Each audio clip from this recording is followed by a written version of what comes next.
Bert, what did Bert go to see there? The Dead? He's seen a few there. He saw the. Of course he has. He's I gotta go. He saw the Dead, and he saw. He went to the U2 show when they were there too. Oh wow. He said, "Yeah." He's like, "I cried so much." You know. Of course. Yeah. I'm like, "Yeah, of Emotional. course." Yeah. I cried the whole time. Your liver's failing. My daughters were making fun of me. I'm like, "Yeah." They should. Yeah. They should mock you. He doesn't just cry. He likes to take photos of him crying and then post it on Instagram. I'm so sad. My daughter went to college. Look, is this one good? How many did he take before he picked that one? Ooh. He's a mess when I saw him. Well, of course. He's still alive. Mm-hmm. I wonder how long you can do that for. I mean, how long can you do that for? Do you think we can get Bert to go sober for a month again? Because last year he was excited to not do it. I don't want to speak for him, but no. Maybe he could use it though, right?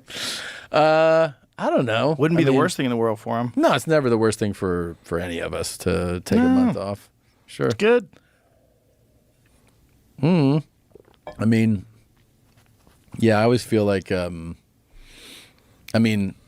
I get to live a wild, crazy life because it's greenlit by the fact that I'm a comedian. Everything's funny. I'm making money. Everyone's like, it's a good time. No one's going to tell me to quit drinking. I just launched a fucking vodka. But like, So a few days ago, we made a video covering Bert Kreischer's insane behavior on the most recent episode of Two Bears, One Cave with Dana White. I highly recommend you go watch that video. But one of you made a comment that really caught my attention, which was that it does seem like Tom Segura's recent appearance on the Joe Rogan Experience and the Dana White episode were recorded very close to each other, maybe within the same week or within a couple of days.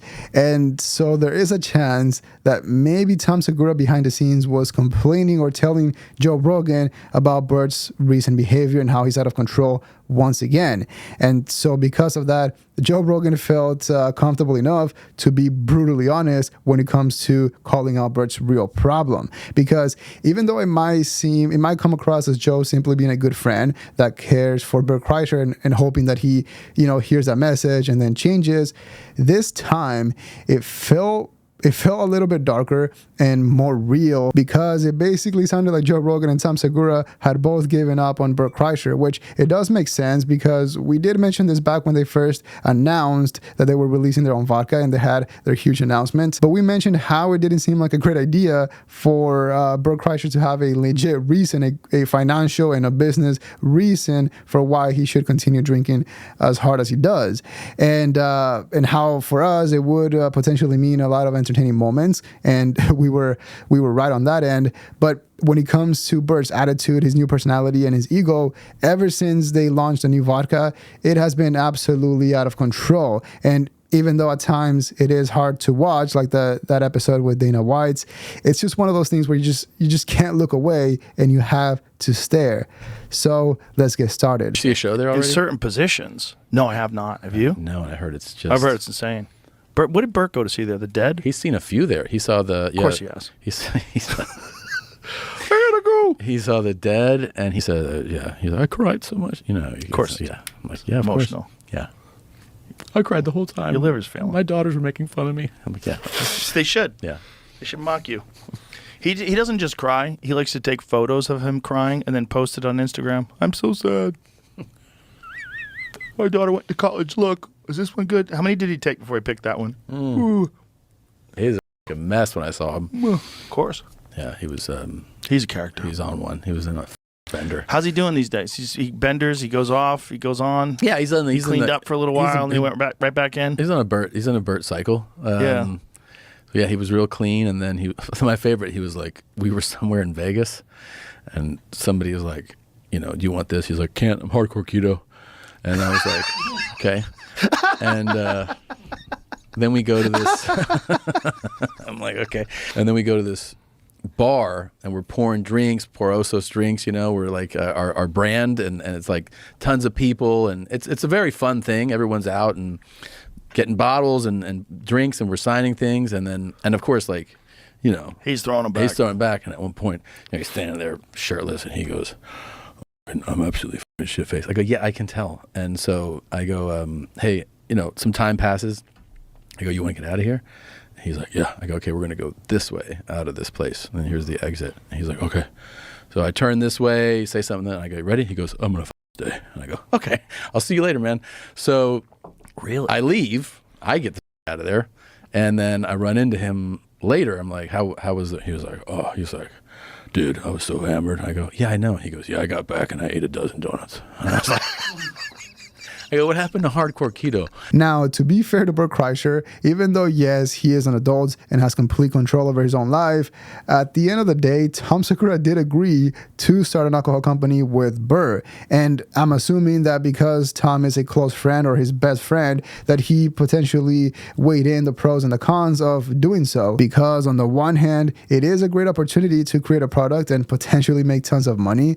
But at the same time, it essentially gave Bert Kreischer the green light, the go ahead and the confidence to continue partying the way he does without feeling guilty. Because, for example, back then, even Bert himself would talk about how he felt a little bit guilty and worried about his fans looking at him differently after finding out how much he drank and how it could potentially harm his career or affect his career. But now that he knows that it doesn't really make a difference, and in fact, it's the opposite, now he actually has a financial incentive to party and promote drinking. Now he actually believes that no one can tell him anything when it comes to his drinking. This isn't fun anymore. I laid in bed and I went, I just f***ed up my career so bad. I told everyone how much I drank. I should have never done that. Should have never. Because now it's gonna look sad when I drink on stage. If I have a drink on stage, they're gonna be like, no. Well, you're such a happy drunk. Yeah, and so I did sober October. I did not need a detox. Like, you live a fucking fun, wild life that is greenlit. I get to live a wild, crazy life because it's greenlit by the fact that I'm a comedian. Everything's funny. I'm making money. Everyone's like, it's a good time. No one's gonna tell me to quit drinking. I just launched a fucking vodka. But like, and so as much as Tom Segura wants to take the high road and make fun of Bert, he did in a way become an enabler, because from a business standpoint, it doesn't really make sense to be part of a challenge in which the point of the challenge is to push your fans or the consumers of your product to stop consuming the product for a whole month. I mean, that would be like Logan Paul doing a challenge in which he tells everyone to only drink water for the whole month. I mean, that would never happen. Although when it comes to drinking and alcohol, it might be a good marketing strategy or a good look to promote drinking responsibly. Who knows? The point is that Bert Kreischer now does have a legit reason to not want to stop drinking for the whole month, which is money. And it is pretty wild because, once again, we did mention this back when they first announced that they were starting their own vodka company, which was that on paper, a vodka company with Bert Kreischer seems like a no-brainer, but in reality, it probably isn't the smoothest or the best idea. And by the way, don't forget to like the video. It helps out so much, and I really appreciate that. Thank you. He's still alive. Mm-hmm. I wonder how long you can do that for. I mean, how long can you do that for? Yeah, he does it. And then, you know, what'll happen is like, so he's like, whatever, real crazy right now. And we'll see him in like a month, and he'll be like, oh yeah, my other favorite phrase, he's like, I quit drinking. I go, when? He goes, Wednesday. And I'm like, but it's Friday. He's like, I know, but it's like 48 hours, nothing. I'm like, that's not. That's a normal person. That's not how that term works. And he's like, but so he'll get to a certain point here where he'll be like, I got to clean it up. And he'll just like really clean it up, you know, like won't drink for a while, clean up the diet. You'll see him just like thin out. He takes a picture on Instagram. Takes a good picture. Sucks his gut in. Sexy picture. This is me now. And then you'll be like, oh, you're 3 weeks good. later, huge. Yeah, it's a cycle. 3 weeks later, I see him waddle through the green room at the mothership. I'm like, what the dude? The fuck are you doing? I know. He goes hard. He goes hard, dude. He goes hard. I've been going hard with eating just super clean, man. And funny enough, on that last video, we mentioned how Bert Kreischer seems to be hitting that out of control stage in his yearly cycle, which is interesting because last year when this happened, it was very clear that he was absolutely out of control. And it wasn't until he saw himself throwing the first pitch at a baseball game that he realized that he was in really bad shape. And, you know, this time around, he doesn't seem to have gained a ton of weight. And ironically, despite his insane lifestyle compared to Tom, he somehow looks like he's in way better shape shape than Tom Segura is. And also, one thing I keep pointing out when talking about Bert is that as crazy as his drinking and partying gets, he is still technically a massively successful comedian and podcaster.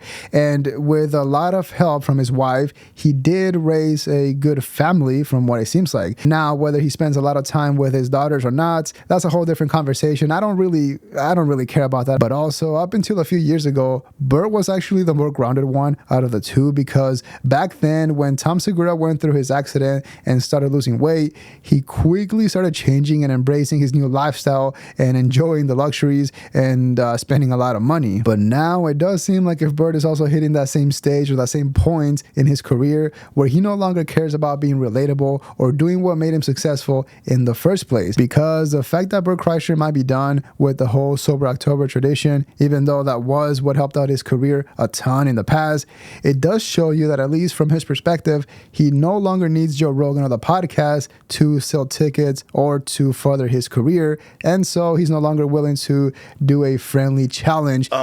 We're getting close to October. We're going to do something this year? Dude, I'm shooting the whole month here. Oh, but I'll be here. Yeah. Okay. I'll be here. You going to go sober? No, sure. I mean, I'm going to be like shooting 5 days a week. I'm sure Do you think we can get Bert to go sober for a month again? Because last year he was excited to not do it. I don't want to speak for him, but no. Maybe he could use it though, right? I don't know. Wouldn't be the worst thing in the world for him. No, it's never the worst thing for any of us to take a month off. Sure. Good. I mean, yeah, I always feel like, I mean, it's what kind of challenge is it for each person, you know? Well, it's easy for me.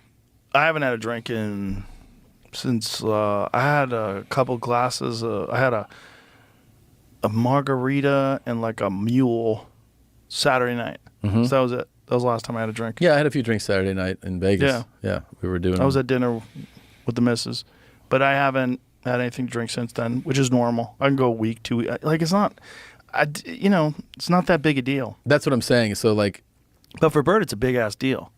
yeah, it tests his Will for sure, and will to live. cleans him up. I think he also kind of gets off on the challenge of it, because so many people are like, you're gonna struggle this, like, online, and I think that Well, Bert's another one that has that delusional I can't lose. he is. I remember, what was the one that I was like, what are you doing? When he was like, I could do the splits. I was like, no, you can't. I think I can. I was like, you're gonna fucking tear your hamstrings. When he told me he could, I really believed for a second he could. I was like, really? Wow. Yeah. Now, what's really funny, and I'm pretty sure they're doing this on purpose, they have to be trolling, is that if you notice, for their most recent episode and the episode that was recorded last year, they're practically wearing the exact same clothes, which is pretty funny because it threw me off for a little bit. I actually thought that it was the exact same episode, so props for that one. But anyways, back to Bert Kreischer. And by the way, I did notice that Bert is actually performing in Vegas the same weekend that Skankfest is happening, which is a little bit strange. He's actually doing it not too far from where Skankfest happens, which is very interesting because I don't think Bert Kreischer went to Skankfest last year. I don't remember seeing him, but I don't know if he was on the lineup. However, if you remember last month, we went over Bert Kreischer's comedy festival and how it was likely him trying to compete with Skankfest. And when it comes to the business side of things, I wonder if Luis J. Gomez sees that as a negative, or if it doesn't even matter because both have way different audiences. I mean, I will be out there for Skankfest that weekend, so now I'm thinking of also seeing Bert Kreischer and Bobby Lee. So if you want to stay updated on what happens and see the stories once I'm out there, make sure to follow me or connect with me on Instagram, since that will be happening next weekend. But real quick before we finish, I did want to go over Tom Segura's new Netflix show that he has coming up next year. I love features, but trying to pull a feature together is a huge undertaking. Right. But if you want to shoot like a short film, it's a lot easier to manage. So I go, I had all these things that I've written, 5 to 10 page short stories. Anyway, I tell my friend, I go, I want to shoot a short film, during this break, and like, I'll pay for it. And I just want to shoot it and put it out, kind of like the music video. And he was like, I was sending him scripts, and he's like, I think we could actually, if you can take this like 11 days, I think we could shoot 3. And I'm like, really? Like, that's going to be crazy to shoot 11 days in a row on break when I should be like taking time down, but I go, okay, so we sign up to shoot 3. And again, the whole thing is like, we'll just make these because I enjoy making them. You know what I mean? Right. So we shoot them, and then when we have them, we're like, oh, this kind of is like a show now. It's like a old Twilight Zone, where it's just like, here's a short story. So it's all cut together. You know, it's super high production quality, and I show it to like agents, and they were like, they go, you gotta show this to some of the streamers, you know.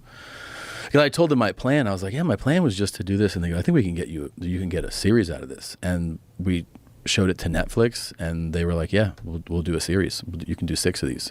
So now we spent time, obviously, in the writer's room writing 6 episodes worth of these, and each episode will have like a theme, and then short stories that are dark, like twisted, up stories.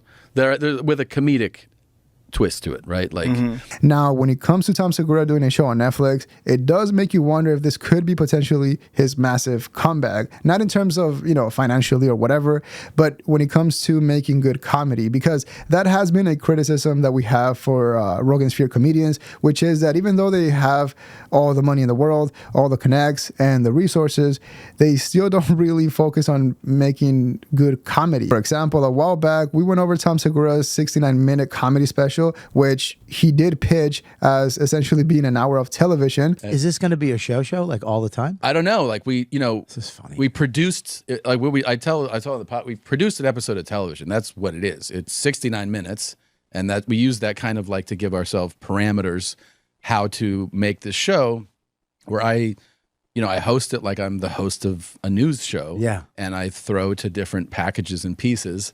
So the fact that he's also talking about his new show as and pitching it as just being high quality or whatever, it makes me think that he's focusing more on the quality of the show, basically focusing on the quality being more TV-like instead of focusing on the actual comedy and the writing. And even though I'm not expecting too much, it is important to point out that we will have a few shows to compare whatever Tom Segura does to. For example, we have Shane Gillis's Tires, which was pretty good, but also, of course, we have Louis, which is Louis C.K.'s show.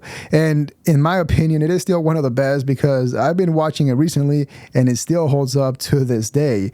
And funny enough, this might not be a good take, but I do believe that Tom Segura's humor does lean towards that Louis C.K. style of joke writing, even though, of course, you know, there's still a lot of work to be done. Because could you imagine if back then, when Louis was at the top, if he all of a sudden started changing and focusing on buying expensive clothes, showing off his private jets and all that stuff? I mean, that would be completely unexpected. And instead, he would actually make fun of himself and, you know, predicted that he would fall off eventually or pretty soon. But when it comes to Tom, for the past couple of years, he hasn't really been able to make fun of himself. For example, he hasn't talked about his injury, you know, his massive weight loss and people making fun of that. But yeah, maybe there is a chance that Tom Segura has a massive comeback and doesn't go down the Bert Kreischer or Brendan Schaub route. But yeah, let me know what you think in the comments below. Leave a like and subscribe to support the channel. Dislike if you didn't like the video. But that is all we have for today. See ya.